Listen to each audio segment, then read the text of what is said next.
3 tristes estantes son los que conforman, si así se puede llamar, a esta tienda del bienestar, la número 542. Está en Iztapalapa, en la Ciudad de México. Una tienda del bienestar en donde no hay frijol del bienestar. Oiga, ¿y el bienestar desde cuándo no hay? Nos terminó hace 15 días. ¿Y hasta cuándo les llega el del bienestar? Hasta fines de marzo. Me llegó unos 15 días o 20 días, ya te lo tenemos. Así entonces, en una de las tiendas del bienestar de la Ciudad de México, localizada en Iztapalapa, nos confirman que no hay frijol del bienestar. No lo hubo en los 15 días anteriores y no lo habrá en los 15 días siguientes. No tiene ni 4 meses que aseguraron que el frijol del bienestar estaría disponible en todas sus tiendas. Escuche. Y lo llevamos a todas las tiendas bienestar. Compartirles que este frijol está en 30 pesos el kilo en todas las tiendas bienestar de toda la República. ¿En todas, todas? No, señora directora general de Alimentación para el Bienestar. Por ejemplo, en esta otra tienda, la número 537, que también está en Iztapalapa, tampoco hay frijol negro del bienestar. Y nos dijeron que no lo hay desde junio del año pasado. Pero ¿sabe en dónde sí hay frijol del bienestar? En Cuba, en las tienditas de la isla, como lo documentó nuestro compañero Rodrigo Lema. Está llena de lentejas, frijoles blancos, garbanzos y frijoles negros de México. México abastece primero allá que acá. Y lo peor de todo es que México lo envió como ayuda humanitaria.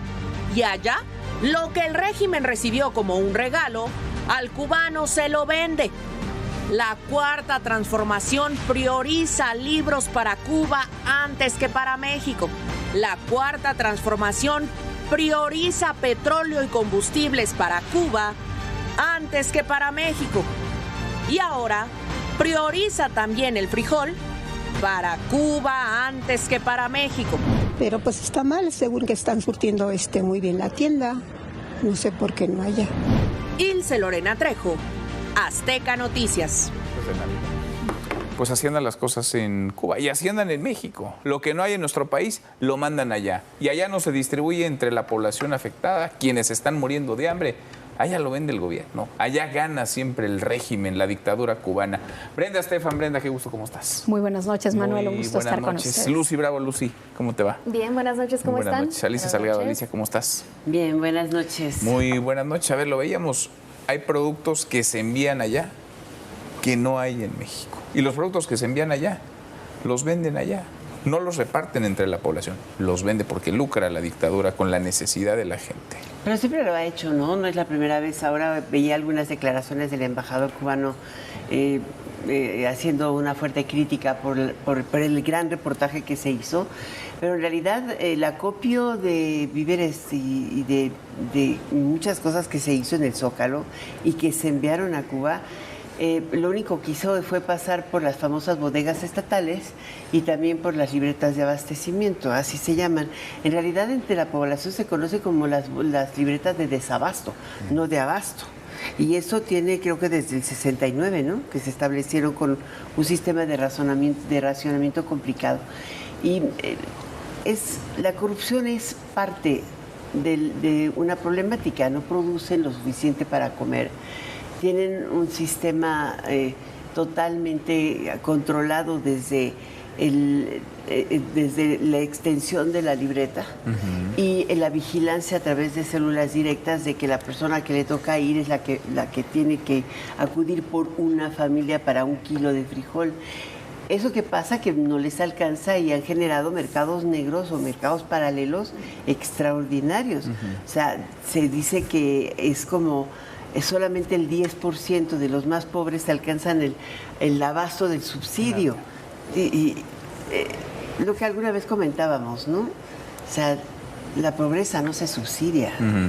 Se reproduce ante la falta de políticas adecuadas de producción. Ahora, aquí lo que es curioso, por llamarlo de alguna forma, es esa política que ha tenido el gobierno mexicano, particularmente el de la 4T y particularmente el de Claudia Sheinbaum, de estar de alguna manera dándole gasolina a una dictadura que ha atropellado cualquier cantidad de libertades, que ha cometido una infinidad de delitos. Seguimos en esas. Estados Unidos prohíbe a México enviar petróleo, dejan de mandar petróleo, pero ahora envían a conveniencia de la dictadura lo que piden y cómo lo piden, Brenda. Así es, lo que nos pidan. Hemos enviado más de 2,000 toneladas de ayuda humanitaria, entre comillas, que como ya vimos se ha convertido en un negocio para la cúpula del régimen, y se acumula una crisis que ya vive la población cubana, porque ya tienen un salario mínimo de $6 al mes, una escasez de medicamentos, de alimentos, apagones que van hasta 16 horas al día de apagón. Hay una aplicación en la cual se vende, digamos, las citas para cargar gasolina para los vehículos, se llama Ticket. Entonces, uno se anota ahí, te dan la cita para dentro de varias semanas y tienes que pagar en dólar forzosamente. ¿Para cargar gasolina? Para cargar gasolina. ¿Semanas de cita? Semanas. Y a veces te dan la cita muy lejos de donde vives. Entonces, en lo que vas y regresas, te gastas la mitad de lo que vas a ir a cargar, ¿no? De los litros que te permite el gobierno que cargues. Entonces, está realmente la población como nunca había estado. Incluso en el famoso periodo especial, cuando cae la Unión Soviética, estaban menos angustiados que en este momento. Y la isla ha estado acostumbrada a tener un padrino. Durante años fue la Unión Soviética, después Venezuela, China, siempre ha buscado un padrino, y cuando se le fueron acabando volteó a México, y México decidió ser ese padrino. Vender esto como ayuda humanitaria, cuando vemos el caso de Haití, donde la situación realmente es crítica, pues nos habla de que no es ayuda humanitaria, es un tema ideológico, y por eso se envían estas toneladas de productos a la isla que finalmente no resuelven nada para la población, que es la más afectada de todo esto. Totalmente, todo lo contrario, Lucy. Sí, bueno, coincido con las posturas, porque la venta de la ayuda humanitaria es cuando menos repudiable, pero lo es más el silencio de los organismos internacionales y de muchos gobiernos que también son cómplices de una dictadura asesina y totalitaria, porque al final de lo que estamos hablando es nada más, digamos, del más reciente capítulo de estos dobles discursos, de este mito que también se ha perpetuado a lo largo de las últimas décadas, de un régimen que es víctima de un embargo o de un bloqueo, o es víctima de políticas exteriores o de cualquier otro agresor, menos de su propia ineptitud o de la cúpula militar que pues claramente ha implementado un modelo fallido y que tiene a su población sumida en la miseria. Que aparte resultaron ser bastante capitalistas, no deja de llamar la atención con este reportaje, pero no es nada más la ayuda humanitaria que ahora está en los anaqueles de pues estas tiendas controladas por la cúpula militar.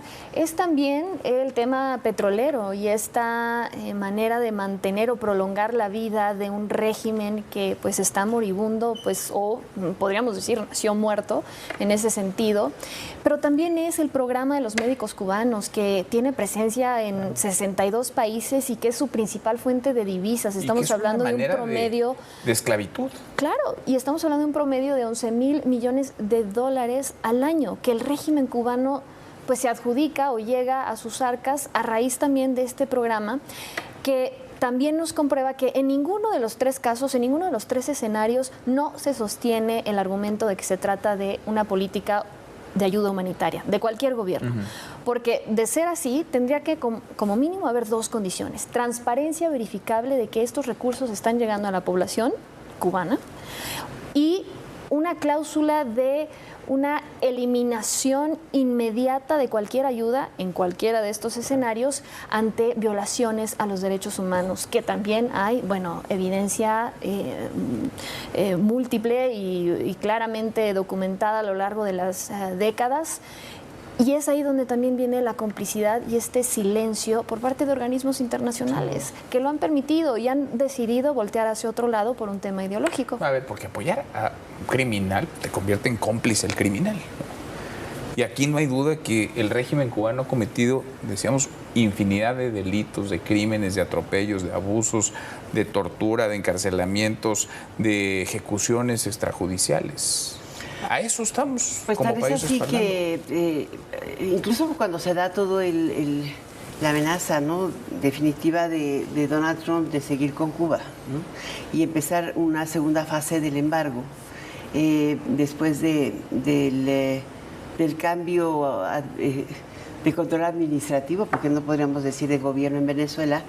Hoy por hoy la isla ha buscado adecuarse con un régimen militar todavía o de distribución de los alimentos básicos todavía más estrecho, porque más o menos a principios de febrero sacó un plan o emitió un plan y un decreto en la Gaceta Cubana, y pues el presidente, como la costumbre castrense, hablando 10 horas al aire, para explicar que iba a haber un doble racionamiento de alimentación.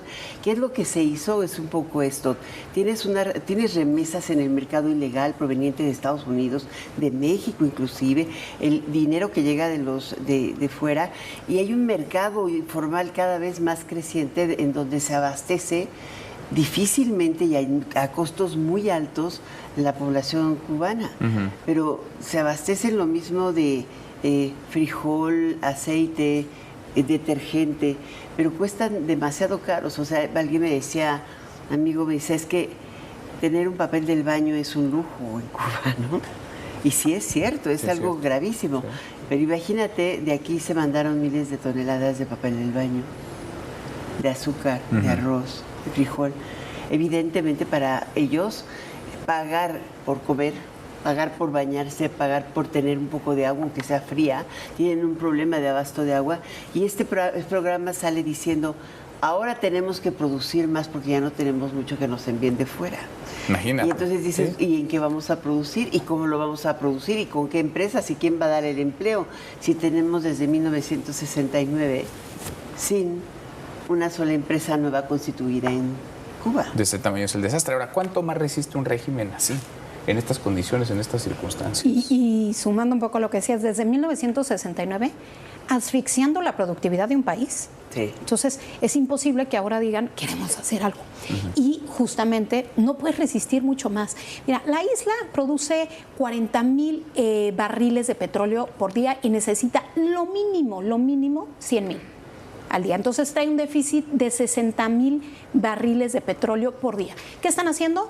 Pues que el transporte no está al 100%, los camiones de basura no están recogiendo la basura, han detenido muchos servicios públicos, incluso algunos hospitales están operando en menor magnitud de lo que podrían, y esto pues tiene una afectación para la población. Y lo que busca Donald Trump con esta casi especie de efecto dominó geopolítico, que cayendo, digamos, con la captura de Nicolás Maduro y el control del petróleo venezolano, que ya no llega a la isla, y luego la amenaza a México, que se amplía, pero básicamente México era el que más petróleo estaba enviando a la isla, de que aquel país que enviara petróleo a la isla iba a tener más aranceles, pues lo que busca es sumar a una crisis económica profunda un cerco energético que haga que el gobierno cubano termine por reconocer que ya no puede más y entregue.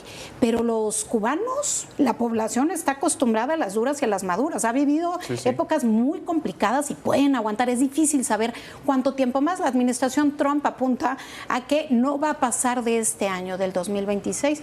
Pero bueno, pues hay que ver cómo se desarrolla, porque pareciera que pudiera ser antes, ¿no? Y han seguido una estrategia, digamos, distinta con respecto a lo que hemos visto en otras partes del mundo durante el gobierno de Donald Trump. Él mismo ha dicho, ni meternos, ¿para qué nos metemos? Si el régimen va a colapsar por sí solo. Y uno ve la realidad cubana y sí, parece que está a borde del colapso, si no es que ya colapsó. Pero resiste, sin duda, Lucy, ahí sigue. Sí, y sí es uno de los objetivos de la política exterior de Donald Trump. No podemos confundir, digamos, esta falta de determinación inmediata, porque si bien no hemos visto una escalada militar como sucedió pues en los meses y semanas previas a la operación Maduro, o lo que vimos ahora incluso en Irán con esta movilización de los portaaviones, y todo apuntaba hacia lo que iba a ocurrir. En el caso de Cuba no lo estamos viendo por ahora, pero eso no significa que no lo tenga en la mira. Incluso tampoco creo que es coincidencia que el mismo día que Trump habla, ¿no?, hoy, hablando del régimen cubano y asegurando que pues es ya cuestión de tiempo, pues también hacen un anuncio muy importante por parte de la Casa Blanca, el Ministerio, bueno, el Ministerio de Guerra, con respecto a una nueva alianza en América Latina que excluye, por cierto, a México, a Brasil y a Colombia para combatir el narcoterrorismo. Estamos hablando de una consolidación de uno de los ejes principales de su política exterior en el hemisferio, esta esfera, pues sí, de influencia, pero sobre todo, pues uno de los principales objetivos de Trump, y que desde la campaña y al día de hoy pues lo ha sostenido, ella ha sido consistente. También el secretario de Estado Marco Rubio. Es decir, no hay nada nuevo bajo el sol, pero a mí sí me parece que las implicaciones para México son sumamente delicadas. Este juego tan peligroso de por una cuestión ideológica, poner en riesgo tu principal relación comercial, el mismo día que también salen a decir que van a adelantar la revisión del TEMEC, y regresando a un problema de fondo y que hemos quizás o no lo hemos mencionado lo suficiente, y es nadie le preguntó a los mexicanos y estábamos de acuerdo en que se condujera de esta manera la política exterior con respecto a Cuba. Nadie nos preguntó si estábamos de acuerdo con ser el nuevo principal proveedor exactamente de petróleo del régimen cubano o de la ayuda humanitaria. Y sí resulta bastante contradictorio que pues el régimen que se jacta de ser el que más escucha al pueblo no sea capaz de consultar este tipo de políticas y estrategias cuando hay tantas carencias en México, cuando hay tantos mexicanos que bien les vendría esa ayuda humanitaria. Esos productos que no están, ¿no?, en las tiendas del bienestar y sí están en las tiendas de La Habana. O que tardaron cuando hubo un huracán. Que tardan en llegar. Y además está la opacidad, porque ni siquiera nos transparentan a dónde fue a parar, a quién se le entrega, creo que en qué acuerdo. En los regímenes autoritarios es muy difícil tener un control específico sobre cómo diriges la ayuda humanitaria en caso de desastre. Pero por ejemplo, Estados Unidos, que está mandando ayuda humanitaria también, paradójicamente en medio de todo este cerco, Estados Unidos ha mandado ayuda humanitaria a la isla, es algo que no se dice mucho, pero lo hace a través de Caritas International y de la Iglesia Católica. Entonces, tiene un control que no es el del Estado. El gobierno de México se lo entrega al gobierno cubano, el gobierno de Estados Unidos se lo entrega a una organización de la sociedad civil y a la Iglesia Católica para que ellos sean los que lo distribuyen. Normalmente operan dentro del sector turístico, que hay que también subrayarlo. O sea, hoy Cuba, desde el que inicia el embargo, aunque algunas aerolíneas, sobre todo desde México, mantuvieron la conectividad con La Habana, sí, en realidad cada vez son menos los vuelos. Ya no tienes el vuelo 3 veces por semana y menos duplicado el fin de semana, sino por el contrario, se han reducido, y el Caritas se va justamente a estas zonas que están donde de alguna manera permiten una mayor libertad, no solamente religiosa, sino de servicios. Y este tema es parte de este esquema totalitario, brutal.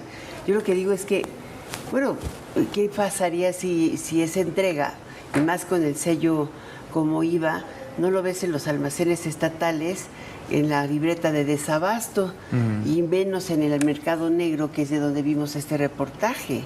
O sea, este reportaje no te estaba mostrando la asignación a los que menos tienen, te estaba mostrando el pago directo de las cosas que se proveyeron desde México como ayuda humanitaria, y que por esa calificación debería ir con costo cero, man. Oye, y en dólares además lo venden a una población que ya no tiene el turismo.